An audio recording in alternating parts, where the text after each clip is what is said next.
والصلاة والسلام على أشرف الأنبياء والمرسلين وعلى آله وأصحابه الطيبين الطاهرين. أما بعد فأعوذ بالله من الشيطان الرجيم. بسم الله الرحمن الرحيم. يا أيها النبي إنا أرسلناك شاهدا ومبشرا ونذيرا وداعيا إلى الله بإذنه وسراجا منيرا. قال النبي صلى الله عليه وسلم: إنما بعثت رحمة مهداة. وقال رسول الله صلى الله عليه وسلم: عليكم بسنتي وسنة الخلفاء الراشدين المهديين. وقال رسول الله صلى الله عليه وسلم: أرحم أمتي بأمة أبو بكر، أشدهم في أمر الله عمر، أصدقهم حياء عثمان، وأقداهم علي. صدق الله العظيم وصدق رسوله النبی الکریم. سب دوست عقیدت و محبت سے درود پاک پڑھیں. اونچی بات سے اللہم صلی علی محمد وعلی آل محمد کما صلیت علی ابراہیم وعلی آل ابراہیم انک حمید مجید. اللہم بارک علی محمد وعلی آل محمد کما بارکت علی ابراہیم وعلی آل ابراہیم انک حمید مجید. لائق صد تعظیم و تکریم اکابر علماء کرام، واجب الاحترام برادران اسلام، قابل قدر بزرگوں، دوستوں، بھائیوں، 25واں سالانہ عظیم الشان شان مصطفیٰ کانفرنس کے مقدس عنوان سے معطل 12 ربیع الاول کی شب کو یہ عظیم الشان اجتماع جامع مسجد مولانا احمد علی لاہوری اچھرا لاہور میں ہم سب کے مخدوم اور قابل قدر حضرت مولانا قاری علی الدین شاکر صاحب اور ان کی محبت والی جماعت کی کاوشوں اور محبتوں اور خلوص کے نتیجے میں یہ اجتماع انعقاد پذیر ہے. کئی سالوں سے میری حاضری ہوتی ہے. ہر سال اس کی رونق، اس کی بہار، اس کی جدوجہد، اس میں کاوش، کوشش الحمدللہ روز افزوں ترقی پر ہے. اللہ نظر بد سے بچائے اور یہ بہاریں ہمیشہ جاری رکھے. آج کا اجتماع پچھلے سارے اجتماعوں کی نسبت اس حوالے سے منفرد ہے. اوقات متعین ہیں اور پابندی وقت کا بہت زیادہ لحاظ کیا جا رہا ہے. تو میں بھی اسی کے تحت انشاءاللہ پابند ہوں. جتنا وقت دیا گیا ہے اسی میں کوشش کروں گا. ویسے تو مریض ہو سکتا ہے اس سے بھی تھوڑی تقریب کروں، لیکن جتنا انہوں نے کہا کوشش یہ ہے کہ اس کے اندر اپنی باتیں پوری کی. ہر سال شان مصطفیٰ ہی عنوان ہے، اسی کی مناسبت سے باتیں کہی جاتی ہیں. آج کی آیت کریمہ کا میں نے سہارا لیا ہے.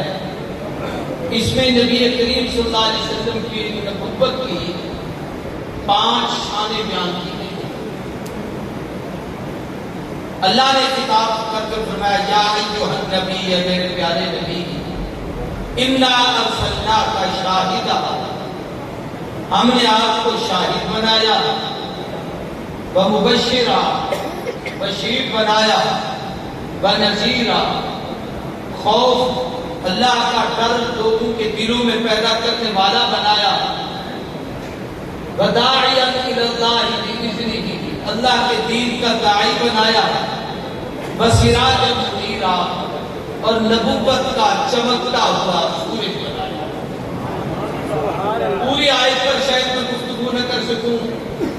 کہ میں اس آیت کے ایک جملے پر ایک بات کہوں کہ رسول اللہ کا شاہدہ یہ حضور کی کیا صفت ہے، پہلے نبیوں کی کس صفت کا حصہ ہے، مبشر کون سی صفت ہے، کس نبی کی صفت کا حصہ ہے، نذیر کون سی صفت ہے، یہ کس نبی میں پہلے تھی۔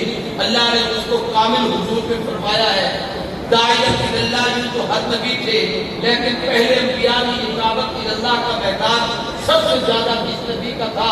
یہ اس کا کمال حضور کے پاس ایسے ہے، سراج منیرہ، ہر نبی اپنی نبوت اپنی امت کے لیے، اپنی جماعت اور قوم کے لیے روشنی کا ایک مینار ہے، لیکن خدا کی رہتی ہوئی ساری مخلوق کے لیے، قیامت تک آنے والی ساری انسانیت کے لیے اگر نبوت کا کوئی سورج ہے تو وہ صرف محمد رسول اللہ۔ میں نے اور تقریر نہیں کر دی، اسی لفظ سراجم منیرہ اس پر وہ تین باتیں کہتے ہیں۔ ہمارے بزرگوں میں قاری محمد طیب رحمۃ اللہ تعالیٰ علیہ جو 50 سال دارالعلوم دیوبند کے محتمل رہے،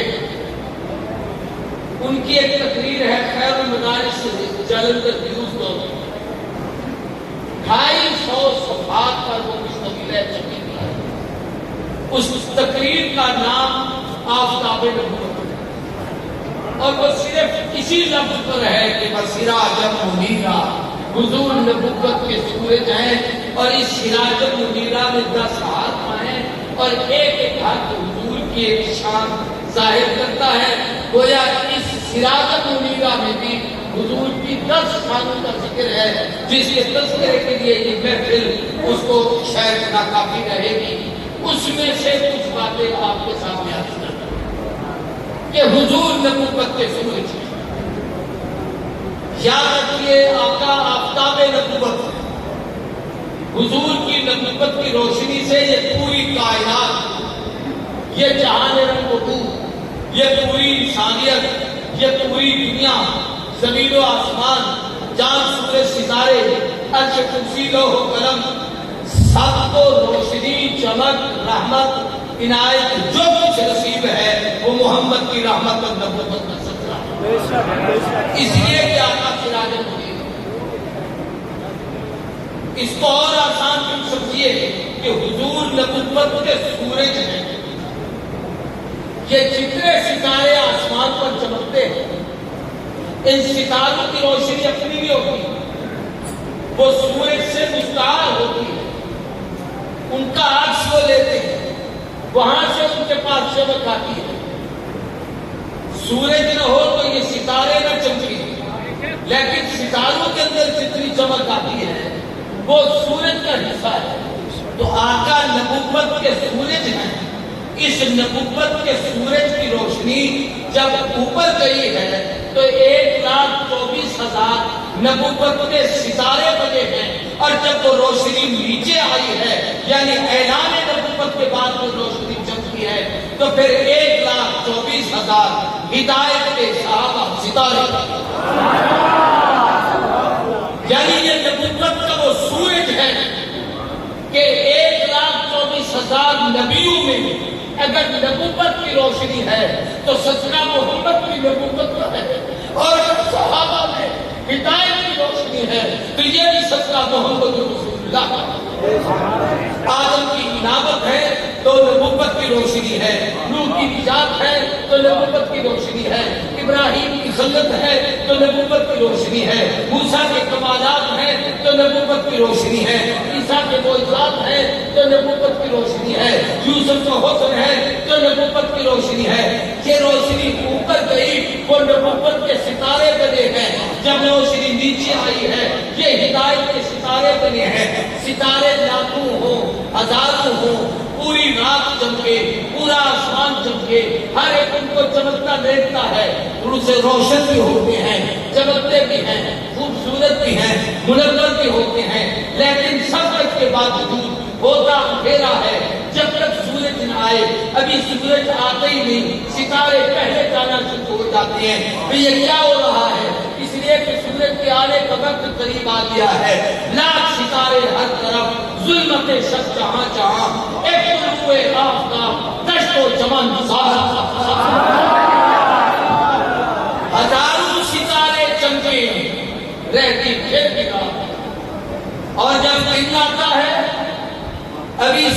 سورج چمکایا نہیں، آنے کا وقت قریب ہوتا ہے، ستارے دور ہوتا ہے۔ علماء کے لیے یہ لکھا ہے کہ حضور کی ولادت تک وقت ہے، وہ طلوع سحر صبح کا، آقا کی ولادت ہو ہی رہی تھی کہ ستارے کا۔ یہی وجہ ہے کہ عیسیٰ کے جانے کے 650 سال بعد یوسف جو رات کا اندھیرا چھاتا، سورج کے نکلنے کا وقت آیا تو وہ ستارے پہلے غائب ہو چکے تھے اور سورج کا انتظار کیا جا رہا تھا۔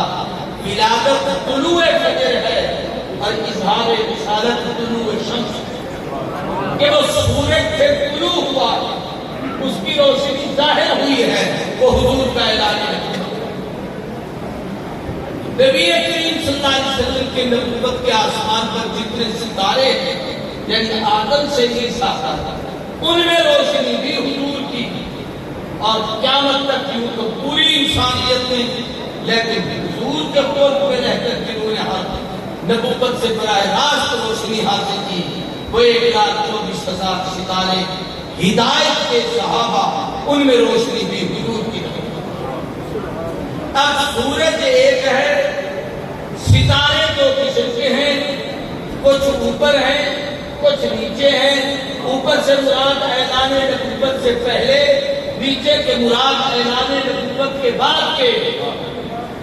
اب وہ بھی ستارے، یہ بھی ستارے، روشنی اوپر گئی ہے کیونکہ نور کی نسبت اوپر ہے، اس کی چمک اوپر زیادہ جاتی ہے، نیچے کم آتی ہے۔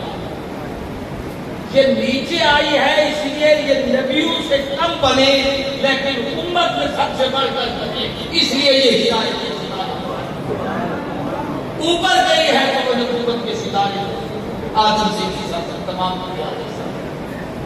اب گویا حضور کی نبوت کے 2 ستارے، ایک نبوت کے ستارے، ایک ہدایت کے ستارے۔ اللہ نے ان ستاروں میں موافقت اور مطابقت رکھی ہے۔ توجہ سے بات کو سمجھیں، جو آسمان پر نبوت کے ستارے تھے ان میں حضور کی نبوت کا گہرا عکس ڈالا۔ مثلا ہر نبی کے عہد ہوتا ہے، یہ حضور کی نبوت کا عکس ہے جو انبیاء ہے۔ ہر نبی معصوم ہوتا ہے، یہ حضور کی نبوت کا عکس ہے جو نبیوں نے کیا۔ ہر نبی معمور من اللہ ہوتا ہے، یہ نبوت کا عکس ہے جو ان کے اندر کیا ہے۔ ہر نبی مسترد الدعوت ہوتا ہے، یہ نبوت کا عکس ہے جو آسمان کی نبوت کے ستاروں انبیاء علیہ السلام نے کیا۔ تو وہ 1,24,000 آسمان نبوت کے ستارے سے وہ زمین پر آیا، اعلان نبوت کے بعد جو حضور کے قرب میں آئے وہ 7۔ اس پر ہمارے بزرگ سے میں ان کی بات ادا کرتا ہوں۔ سید نور الحسن شاہ بخاری رحمۃ اللہ تعالیٰ علیہ، بہت بڑے اللہ امام اہل سنت کے اپنے زمانے میں، وہ فرمایا کرتے تھے کہ آدم سے عیسیٰ تک تمام نبیوں کے کمالات کو اکٹھا کرو اور اس کا کوئی مجموعہ تصور کرو، اس کا کوئی مجموعہ تلاش کرو جس میں آدم کی انابت بھی ہو، روح کا بلبلہ تصدیق بھی ہو، ابراہیم کے جوش توحید بھی ہو، اسحاق کی رضا جوئی بھی ہو، یوسف کی کا حکم بھی ہو، روح کی حکمت بھی ہو، دانیال کی محبت بھی ہو، زکریا کا وقار بھی ہو، یحییٰ کی پاکدامنی بھی ہو، موسیٰ کے کمالات بھی ہو، موسیٰ کے عیسیٰ کے اعتراضات بھی ہو۔ وہ ساری چیزیں اکٹھی کر کے اگر اس مجموعے کا کوئی نام سوچا جائے اور رکھا جائے تو وہ ایک ہی نام ہوگا کہ کائنات حسن جب پہلی فضا محدود تھی اور جب سمٹی تو 13 نام بن کر رہ گئی، اور وہ ایک ہی نام ہے کہ وہ اس نام کو کہتے ہیں کہ حسن یوسف زب عیسیٰ ید بیٹھا داری آنچ خوبا ہمہ دارن تو تنہا داری۔ وہ سارے ایک ایک خوبی کے مالک تھے، سب کو جمع کرو تو محمد کریم بنتے ہیں۔ حضور نبوت کے ساتھ اب بخاری کا جملہ نقل کرتا ہوں مرحوم کا، وہ فرمایا کرتے تھے صحابہ کس کو کہتے ہیں؟ آدم سے عیسیٰ تک سب کے کمال جمع کرو تو کمال محمد کا مجموعہ بنتا ہے، اور حضور کے حسن و جمال کو بکھیرنا شروع کرو، کھولنا شروع کرو۔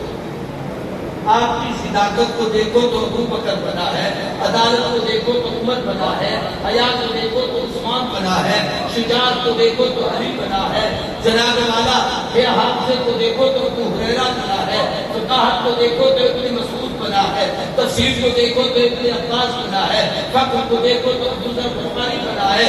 یہ حضور کے کمالات کو بکھارو، کھولو تو جماعت صحابہ۔ اب اوپر بھی نبوت کے کمالات ہیں، نیچے بھی نبوت کے کمالات ہیں، وہ بھی نبوت کے ستارے ہیں، یہ بھی نبوت کے ستارے ہیں۔ اب ان دونوں میں کچھ چیزیں قدر مشترک ہیں، ان دونوں میں اللہ نے کچھ چیزیں قدر مشترک ہیں۔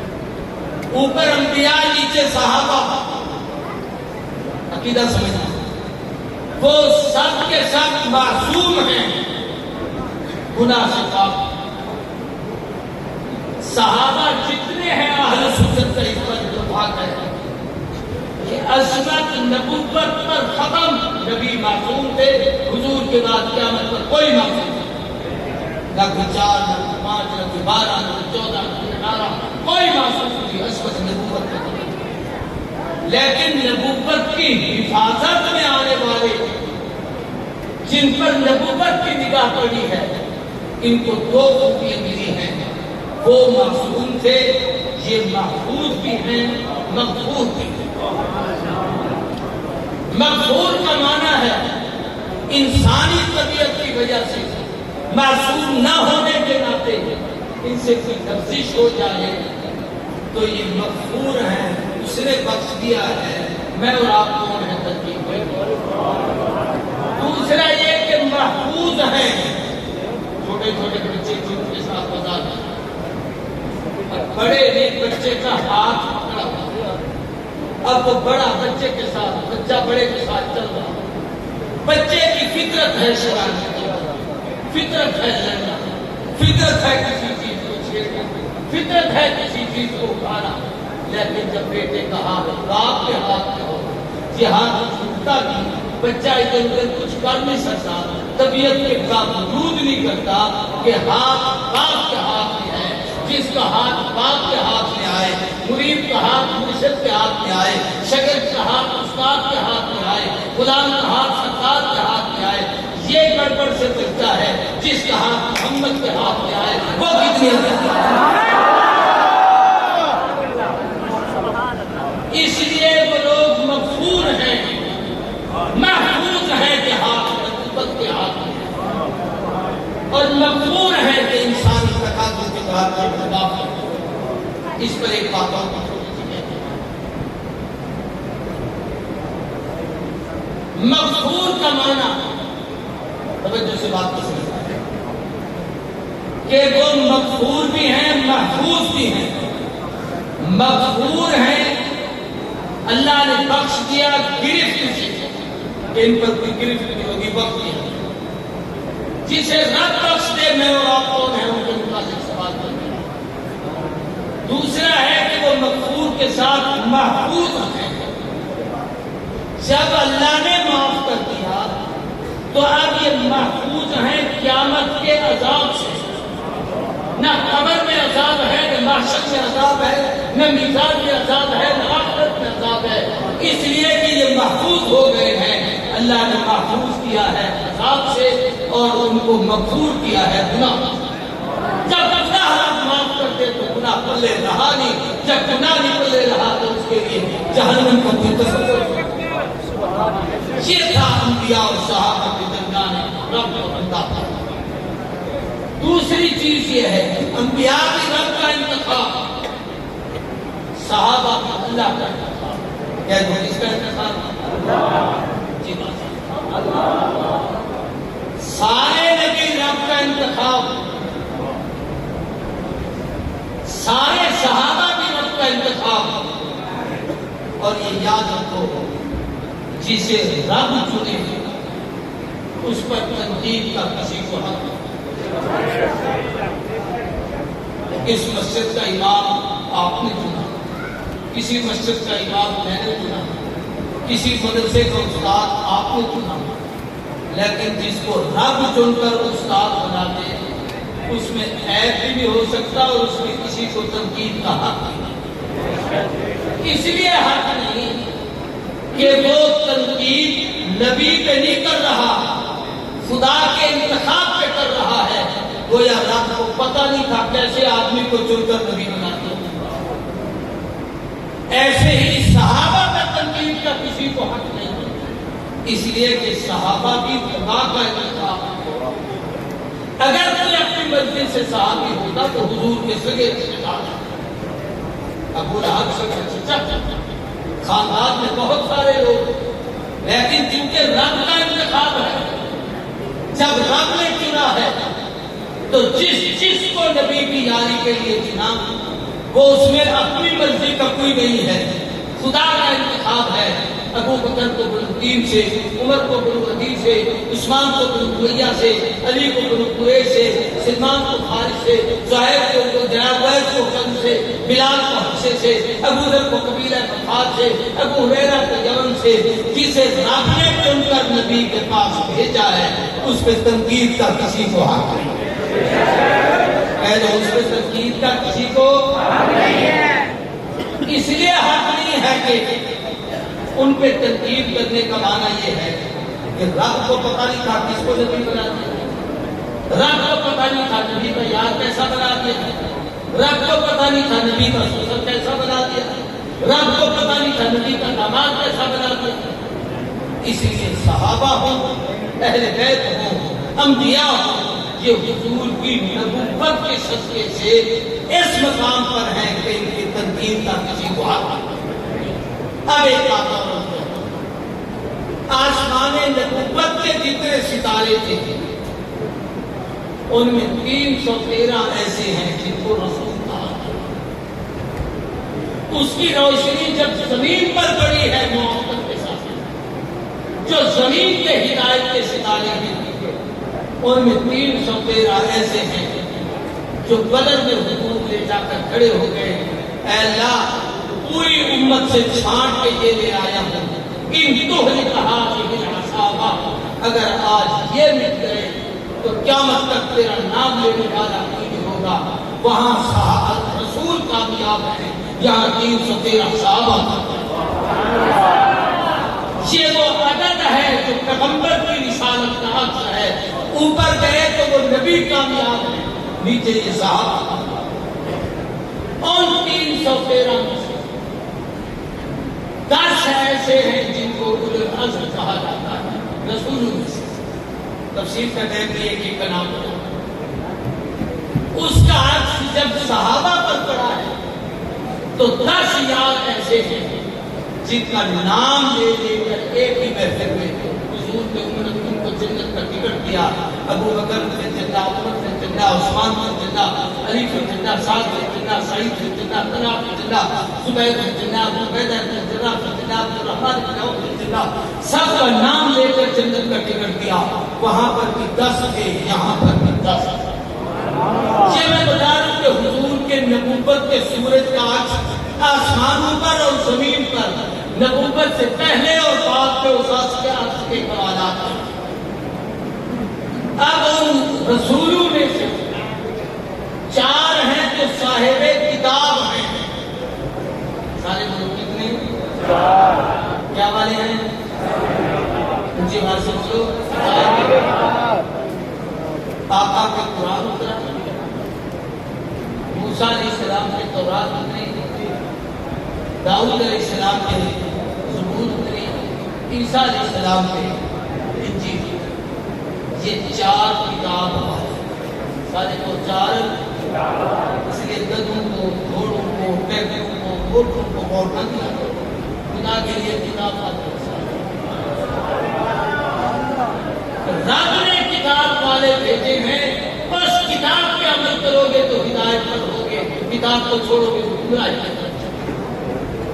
اب نبی سے جن لوگوں نے کتاب سیکھی جب آج ان پر پڑھا تو پھر 4 خلافت چار صدیق ہیں، فاروق ہیں، عثمان ہیں، علی بن ابی طالب ہیں، جن کا نام لے کر حضور نے فرمایا میرے بعد یہ خلفائے راشدین، تو یہ 4 خلافت والے بنے ان کا آج سن پر پڑا۔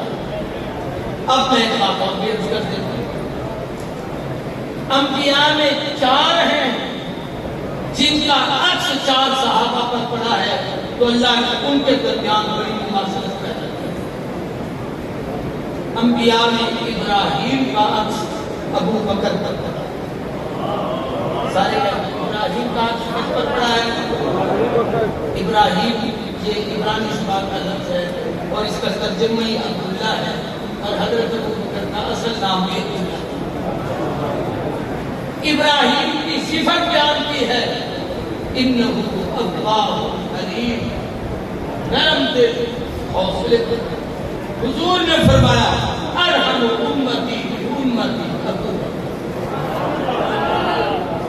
ابراہیم رب کا یاد، فاتخذ اللہ ابراہیم خلیلا۔ ابو بکر آقا کا یاد، لو كنت متخذا خلیلا لاتخذت ابا بکر خلیلا۔ رب نے اپنے یار کو آزمایا، محبوب نے اپنے یار کو آزمایا۔ جب رب نے اپنے یار کو آزمایا، توجہ کرنا، اللہ نے کہا خلیل جان دے، کہا نار میں حاضر۔ آقا نے آزما کے کہا صدیق جان دے، کہا ہار میں حاضر۔ اس نے بھی اپنی جان دی، اس نے بھی دی، وہ نار میں یہ بات ہے۔ ایک بات یہاں اور کہتے ہیں، نار کا ذکر بھی قرآن میں ہے، غار کا ذکر بھی قرآن میں ہے، لیکن جس غار میں خلیل گئے اس کا وجود دنیا میں نہیں ہے، جس غار میں صدیق گئے ہیں اس کے ذرے آج بھی مصطفیٰ کی محبت کی نشانی ہے۔ خلیل مال پیش کر مہمانوں کے قربان، ابو بکر مال پیش کر گھر کو جھاڑو دے کے، کپڑے اتار کے، ٹاٹ اور بوریے پہن کر سب کچھ اکٹھا کر کے حضور کی خدمت میں رکھا۔ علماء کہتے ہیں حضرت عمر بہت کچھ لائے، عمر کے دل میں خیال آیا آج بازی جیت جاؤں، لیکن آگے بھی تو امتحان آتے کہتے ہیں۔ حضور نے یوں نہیں کہا کہ ابو بکر تھوڑا کم ہے عمر زیادہ نہیں، یوں نہیں، انداز بدل گیا ہے سوال کا۔ صدیق لائے کتنے چھوڑ کتنا آئے، عمر لائے کتنے چھوڑ کتنا آئے۔ عمر کہہ لگے آدھا رکھایا ہوں آدھا لے آیا۔ ابو بکر کیا لائے ہو؟ فرمایا آقا جب تھا تو سب کچھ دیا، آپ نے مانگا اس وقت ہے جب یہ کپڑے کے اتار کر تاج اور بوریے پہن کر آپ کی خدمت میں نہ کریں۔ علماء نے لکھا ہے کہ آسمان سے جبریل امین اترے تو ان کا بوریے اتار کا لباس تھا۔ حضور نے پوچھا یہ کیا ہے؟ کیا محبوب میں نہیں آسمان کی طرف دیکھا، سارے ستاروں کا یہ حال ہے، فرشتوں کا کیوں؟ اور میں صدیق کی ادا خدا کو پسند آئی ہے، جب تک ابو بکر کے جسم پر یہ لباس ہے فرشتے اسی لباس پر۔ میں یاد کرنا چاہتا ہوں یہ خلیل کا سارے کے سارے وہ عکس پڑ رہا ہے جو ابو بکر صدیق کے پر۔ خلیل وطن سے بابل چھوڑ کے مکے آیا، صدیق وطن سے مکہ چھوڑ کے مدینے کے۔ یہاں ایک بات اور کہتے ہیں، وہ بیوی بچے لے کے آیا، یہ بیوی بچے چھوڑ کے محبوب کو کندھے پہ اٹھایا۔ خلیل اولاد پیش کر اس نے اسماعیل پیش کیا، بہت بڑی قربانی کی، اس قربانی کا تصور دنیا میں نہیں کر سکتا، لیکن تھوڑا سا ادھر بھی تصور۔ صدیق اولاد پہ گھرانہ قربان کیا ہے، بیٹا خدمت کر رہا ہے، والدہ خدمت کر رہی ہے ابو بکر کی، بیٹی خدمت کر رہی ہیں، اپنی بیٹی حضور کے نکاح میں دی، اور تھوڑا سا 2 منٹ کے لیے میں سارے دوست اس پر تصور کریں کہ حضور کی عمر آپ اس وقت مدنی زندگی 53 سال سے زیادہ 55 سال جب عائشہ صدیقہ کے حضور نے، اور سیدہ عائشہ ابھی جوانی کے ابتدائی مراحل میں قدم رکھ رہی ہے۔ دنیا میں کسی کو پتا ہو کہ مرد کتنی عمر کا ہے، میری بچی کی یہ عمر ہے، اب ان کو کوئی رشتہ کرتا ہے کرے تو دنیا کی لالچ دیکھتا ہے، شمال دولت سرمایہ۔ یہاں یہ پتا تھا کہ نبی ہیں، نبی کی جائیداد دنیا اور بعد ہی ہوگا، وہی وہ نبوت کے کمالات کی امت میں چیز۔ پھر تیسری چیز یہ ہے کہ آدمی یہ سوچتا ہے چلو بچی ادھر سے بیوہ ہوگی کوئی اور چلی، لیکن جہاں یہ کیفیت تھی کہ حضور کے بعد 45 سال عائشہ صدیقہ زندہ رہی ہے، توجہ سے